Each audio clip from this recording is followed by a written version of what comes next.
Yes. And also on here, just take it off. And the rope like this is okay. You can take it off.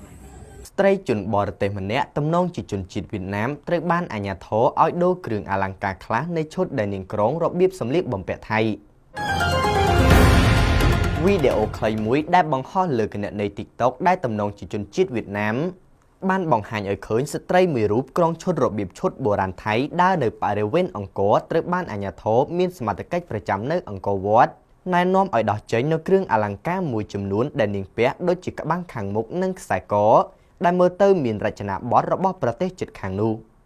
ក្នុងវីដេអូបង្ហោះក្នុងបណ្ដាញសង្គម TikTok នឹងមានរយៈពេលប្រមាណជិត1នាទី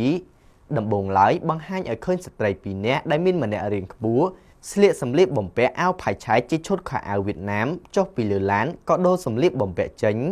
រួចយកឈុតនិងគ្រឿងតុបតែងកាយមកស្លៀកចូលមើលប្រាសាទអង្គរវត្តដើម្បីដើរកម្សាន្តនិងថតរូបភាពរួមទាំងវីដេអូយកទៅបង្ហោះលើបណ្ដាញសង្គមក្នុងវីដេអូនោះគេបានឃើញនារីជនជាតិបរទេសបានតុបតែងកាយឲ្យនារីម្នាក់ទៀតដែលតុបតែងខ្លួនក្នុងឈុតបុរាណក្រងគ្រឿងអលង្ការខ្សែកនិងរបាំងមុខលើរ៉ូបរបស់នាងដែលមានរចនាបថរបៀបឈុតប្រទេសជិតខាង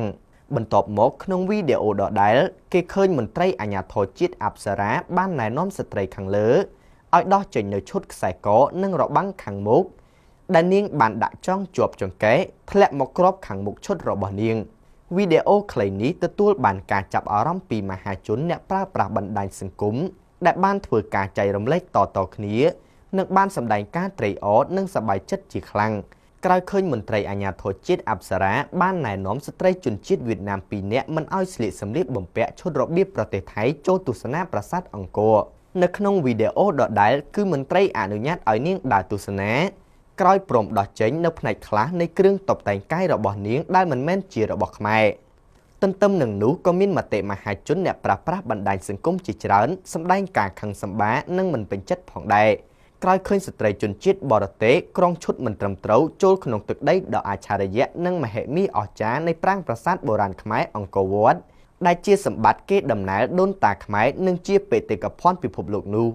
ការណែនាំស្ត្រីបរទេសនោះឲ្យផ្លាស់ប្ដូរចេញនូវគ្រឿងតុបតែងកាយដែលមិនមែនជារចនាបថខ្មែរបានធ្វើឲ្យមហាជនខ្មែរសម្ដែងការត្រេកអរនិងសប្បាយចិត្តគ្មានអ្វីប្រៀបបាននោះឡើយចំពោះឆន្ទៈដ៏មុតមាំនិងសេចក្តីថ្លៃថ្នូរព្រមទាំងទង្វើដ៏ល្អប្រពៃថ្លៃថ្លារបស់មន្ត្រីអាជ្ញាធរជាតិអប្សរានិងអ្នកបកប្រែភាសានៅទឹកដីអង្គរដោយអ្នកខ្លះបានពោលពាក្យថាសូមសរសើរនៅទង្វើនិងសកម្មភាពនិងភាពរហ័សរហួនរបស់បងអាជ្ញាធរជាតិអប្សរា